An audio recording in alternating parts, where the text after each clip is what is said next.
बोले सदगुरुदेव की जय। सदगुरु कबीर साहेब की जय। सदगुरु दयाल साहेब की जय। सदगुरु असंग देव की जय। બધા પરિવારના ખૂબ ખૂબ ધન્યવાદ આપીએ। જેમ આગળ કહેવામાં આવ્યો છે, આ ઘરે અંદરે આપણે માનવદાસ સાહેબ થઈ ગયા। આજે એમની પણ મહેનત અને આજે એમનો ખૂબ સુંદર સંસ્કાર એના પરિવાર અંદર બની રહ્યો છે। એના થકી જ આપણે સંતોનો દર્શન થયા છે। આજે સેવા પૂજન કાર્યક્રમ રાખવામાં આવ્યો છે। વાસ્તવમાં જ્યારે જ્યારે એવો પ્રસંગ આવે, જ્યારે જ્યારે એવો સમય આવતા હોય ત્યારે આપણે કહીએ છીએ કે ભાઈ આ વિધિ છે। એમ તે વિધિ ત્રણ પ્રકારની હોય છે। એક બચપનની વિધિ આ છે, પછી લગ્ન વિધિ અને એક વિધિ છેલ્લી વિધિ। ત્રણ પ્રકારની વિધિ છે, બાકી બીજી બધું ઠીક મારા ભાઈ। પણ આ પ્રથમ વિધિ આ બાળકની વિધિ, જેને જન્મોત્રી પણ કહેવામાં આવ્યો છે। એમ તો 6 થી 6 દિવસે મનાવવામાં આવે છે, પણ આ બચપન કંદરમે આના સંતોનું દર્શન કરાયો છે। આના પણ એક સંસ્કાર વિધિ પણ કહેવામાં આવે છે। 100 સંસ્કાર છે અને 100 સંસ્કાર કરતા તો મેં કહો છો, જો ભક્તિના સંસ્કાર હોય તો ભાઈ આ બધા બીજું સંસ્કાર કે મેળવાનું ના હોય।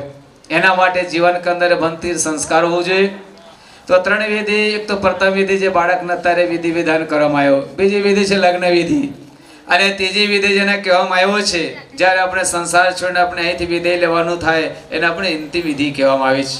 આજે ખૂબ ધન્યવાદ છે આપ સૌના સગા સંબંધી ભક્ત સજ્જનો મહેમાનો મોટી સંખ્યામાં હાજરી આપી અને આ બાળકને ખૂબ સુંદર સરસ મજાની આપ સૌ આશીર્વાદ આપ્યો છે। કેમ કે માની આશીર્વાદ, પિતાના આશીર્વાદ અને ગુરુ ભગવાનના આશીર્વાદને ત્રણની જરૂર છે। માં જન્મ આપ્યો એના માટે મહાન છે, પિતા છે જમીન જાયદાદ ધન આપણે આપે છે એના માટે પણ એનો ઉપકાર છે। સાથે સાથે જીવન અંદર જો સદગુરુ મળી જાય અને આપણે જીવન જીવવાની કલા મળે તો ભાઈ એ પણ એક એના ઉપકાર માનવામાં આવ્યો છે। તો કહેવામાં એ પણ મહાન છે, સદગુરુ પણ સંસારે મહાન છે। એના માટે શાસ્ત્રમાં કીધું છે કે માતૃદેવ ભવા, પ્રીતિદેવ ભવા, અતિથિદેવ ભવા, આચાર્ય દેવ ભવા। આ ચારે દેવો છે, 4 દેવ માનવામાં આવ્યો છે। આ 4 દેવની જો સેવા કરીએ તો ભાઈ આપણે પેડો પાર થઈ જાય એવો છે। પણ જીવન કંદરમાં જ્યારે શિક્ષા તો પ્રાપ્ત કરીએ પણ શિક્ષાના સાથે સાથે સંસ્કારની પણ જરૂર છે।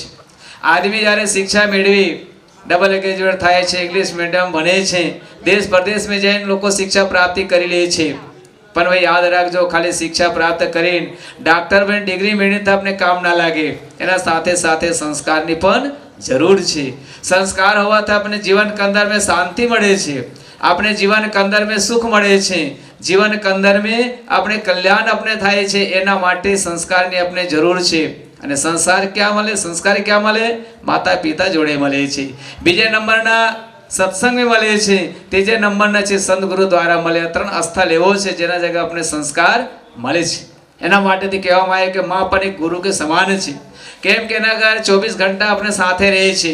એના માટે જેવો ખાઈએ પીએ બોલીએ ચાલીએ જેવું વાતાવરણ આપણે રહીએ એ પ્રકારની બાળક પણ એવા વાતાવરણમાં ભલે છે ને મોટો થાય છે। માટે બધાના એક સૂચન છે કે આપણે પણ સારા વિચાર રાખીએ, આપણે પણ ભક્તિ ભજનમાં જોડીએ। બાકી કીધું છે કે ભાઈ જ્ઞાન બળે ગુણવાન કે સંગત, જ્ઞાન બળે ગુણવાન કે સંગત, ज्ञान बने तपसी संग दिन ने, मोह बड़े परिवार के संगत और धन बड़े लपसी संसीन ने।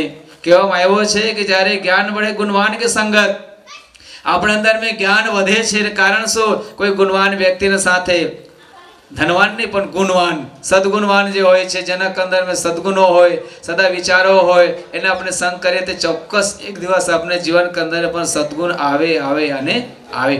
કેમ કે આપણે અગ્નિ જોડે બેહીએ તો અગ્નિ વેલામળા પણ દાજે, કોલસરા પકડો તો એના પર આપણે કલર ચડે છે। એ પ્રકારે સાહેબ કહે છે ભાઈ આવું સંગ, એટલે સદગુરુ કવિ સાહેબ કીધું સંગત સે સુખ ઉપજે, કુસંગત સે કુદો હોય, और कहीं कबीर तहाँ जाइए जो अपनी संगति होय।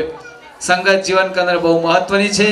बाकी तो भाई बीजा संसार के अंदर घणું બધું આપી જાય, કોઈ ધન આપી જાય, કોઈ હેલ્પ કરી આપે, મકાન બને આપે, બધું કરી આપે છે। પણ સાહેબે કહે છે સંસ્કાર આપવાનું જે કામ છે એ સંત મહાત્મા દ્વારા, સારી વ્યક્તિ દ્વારા મળે છે। એના માટે જીવન કંદરમાં જો શાંતિ મેળવવું હોય, સુખ મેળવવું હોય તો ભાઈ સંતોની જરૂર છે।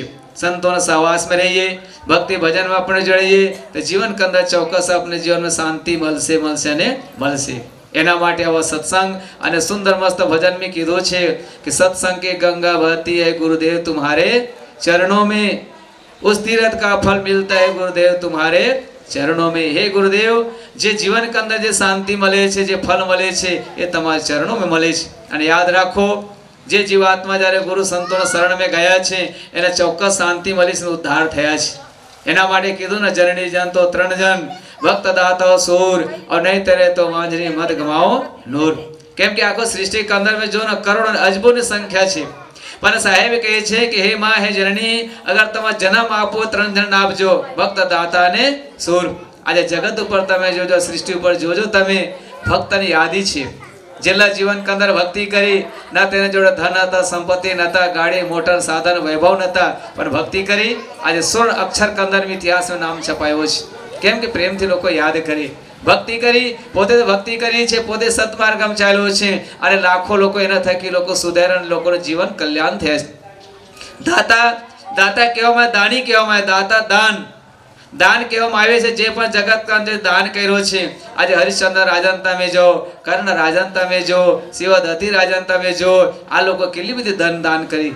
હરિશ્ચંદ્ર રાજંતા में જો ને જ્યારે સમય અવસર આવ્યો તો પોતે બેચાઈ ગયા પોતાના પત્નીને પણ વેચી દે છે પોતાના પુત્રને પણ વેચી દે છે દાનના માટે। પણ આજે ઇતિહાસ કે અંદર में હરિશ્ચંદ્ર રાજા દુનિયા યાદ કરી છે। આજે કર્ણ રાજંતા में જો કર્ણ રાજાને કહેવામાં આવે છે કે જ્યારે જન્મ થયો તે વખત કવચ કુંડલ સાથે જવન થયેલા અને એને કહેવામાં આવે કે વરદાન તરીકે આપવામાં આવ્યો આશીર્વાદ કે જો હદી એને કાન में कुंडल આ કવચ રહેશે તો હદી કોઈને તાકાત નહીં મારવાની એને કોઈને તાકાત નહીં મારવાની। તારે કૃષ્ણ ભગવાનને ખબર પડી કે ભાઈ આના તો કોઈ મારી શકાય એવું નથી તારે કદર કરી અર્જુન જ્યારે ઇન્દ્રલોક મુકામ આવે છે અને ઇન્દ્રલોકમાં શિક્ષા પ્રાપ્ત કરીને ઇન્દ્રને કહે છે કે મારે એવા શસ્ત્ર તમે આપો ત્યારે કે અર્જુન આ કર્ણ જોડે કુંડલ છે ને કવચ છે અને જો તેના સાથે રહેશે તો તમારી પણ તાકાત નથી। પણ ઇન્દ્રનો પુત્ર હતા અર્જુન તારે ઇન્દ્ર છે એના છલ કપટ કરે છે વેશ બદલે છે સાધુનું રૂપ ધારણ બ્રાહ્મણ રૂપ ધારણ કરીને આવે છે અને જ્યાં બેઠા હતા ત્યાં કર્ણ જોડે જાય છે અને ભિક્ષા દે ભિક્ષામ દે કહે છે। તારે કર્ણ તો ઓળખી કાઢ્યો કે ભાઈ નકલી અસલી તો ઓળખાય ને એને ઓળખાઈ ગયા પણ કર્ણ કહે છે કે ભલે તમે માંગવા આવ્યા છે મને ખબર પડી કે તમે કોણ છો તારે કે તમારે કવચ ને કુંડલ મને આપી દો અને કવચ ને કુંડલ કાઢીને આપી દે કેમ કે મારું નામ દાની તરીકે છે। તમે કહે છે કે પ્રાણ માંગો તો પ્રાણ પણ આપી દેવાના पर કે ના પ્રાણ નથી પણ મારે કવચ ને કુંડલ જોઈએ છે બે વસ્તુ જોઈએ છે મને આપી દો તરત છરી લઈને પોતાના કવચ કુંડલ કાઢીને આપી દે છે। ત્યારે ઇન્દ્ર દુઃખ તો થયા પણ દુઃખ થાય છે પણ કહે છે કે હે કર્ણ તારે જે માંગવું હોય તો માંગ। તારે કર્ણ કહે છે મારે કોઈ બીજો માનની જરૂર નથી મારે એક જ જોઈએ છે કેમ કે મારે દુશ્મન એક જ છે તો કોણ તો કે અર્જુન ખાલી એક જ દુશ્મન છે મારે અર્જુન છે એટલે મારે ખાલી એક જ બાણ જોઈએ। તારે ઇન્દ્ર ફરી છલ કપટ કરે છે અને કહે છે કે તને આપું છું વાન પણ એક જ વખત કામ લાગશે। લો હું કહે છે એક જ વખત કામ લાગશે કેમ કે એના અર્જુનને વિજય થવું જોઈએ અને કર્ણને હાર થવું જોઈએ એવું વિચાર કરતા હતા। કેમ કે બધાને વાળો સ્વાર્થ હોય ને મારો છોરો મોટો થાય બીજાનો છોરો ના થાય મારો છોરો ડોક્ટર બને બીજાનો ડફોડ બને એમ તો બધાને હોય ને કેમ કે હોય છે મારા છોરા આગળ વધે મારા છોરા ગાડી મોટરને બેસી જાય અને બીજાના ડમોનિયમો નહીં ચાલતા જાય આવી રાખે ભાવના બરાબર કે ને ભાઈ ઇન્દ્ર કંદર મેં આવું વિચાર આવ્યો પણ કર્ણ સમજી ગયા કર્ણે કીધું બસ પ્રભુ મને કોઈની જરૂર નથી બસ એક જ બાણની જરૂર છે। પણ જ્યારે મહાભારત થાય તે વખત ખબર છે કૃષ્ણ ભગવાનને ખબર છે કે જો અર્જુનના સામે આવશે ખતમ કરી નાખશે એના માટે છેટા રાખતા હતા કહેવાનો મતલબ કે આવા જાણવા છતાં પણ દાન આપ્યો જાણવા છતાં પણ એ દાન આપતા હતા। આજે ઇતિહાસ કે અંદર મેં આજે કર્ણ નામ લખાયો છે એના માટે જીવન में આપણે પણ ભક્ત બનીએ દાતા બનીએ અને ભક્ત દાતા ના બને તો શૂરવીર બનો જે દેશની રક્ષા કરી રહ્યા છે એના પણ આપણે યાદ કરીએ ને એ દેશની રક્ષા કરીએ છીએ શૂરવીર કહેવામાં આવે છે। તારે સાહેબ કે હે જનની હે માં અગર જન્મ આપો 3 જન આપજો ભક્ત દાતા ને સૂર। આ જગત में એની ઇતિહાસ છપાય છે જે કામ કરે છે કાર્ય કરે છે એના દુનિયા યાદ કરતા હોય છે।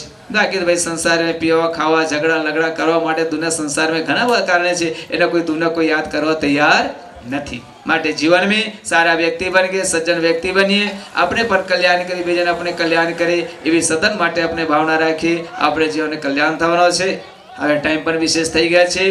आज खूब खूब धन्यवाद आपीए अमारा सरदार भाई तेमज एमना परिवारना સુંદર મસ્ત નવું મકાન બનાવ્યો છે. તમે જુઓ ને સુંદર બાલ્કની કેવું દેખાય, જેમ સરદાર વલ્લભભાઈ પટેલનું મકાન જેવું લાગે. સુંદર મસ્ત મકાન બનાવ્યો છે. અને એના બાબરી કાર્યક્રમ રાખ્યો. 2 કામ એક પતાઈ દીધું. હો બરોબર ને, 2 કાર્ય છે એક ચીજમાં પતાઈ નાખ્યો. જો ભજન સત્સંગ પણ થઈ ગયા, બાબરી પણ થઈ ગયા, વાસ્તુ પણ થઈ ગયા, અને આપણે બધા જમી લીધું પણ. લો કોઈ બાકી રહ્યો?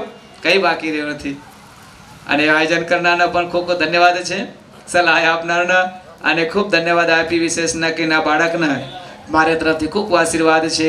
જીવનને ખૂબ સુંદર મસ્ત વધે, બને ગણે, મહાન વ્યક્તિ બને, માતા પિતાના સેવા કરે અને સદન માટે સાધુ સંત ગુરુના સાનિધ્યમાં રહીને પોતાના જીવનને કલ્યાણ કરે. અહીં મંગલ કામના સાથે અહીં મારી વાણી વિરામ આપું. બોલો સદગુરુદેવ કી જય, સદગુરુ કબીર સાહેબ કી જય. સાહેબ વંદે.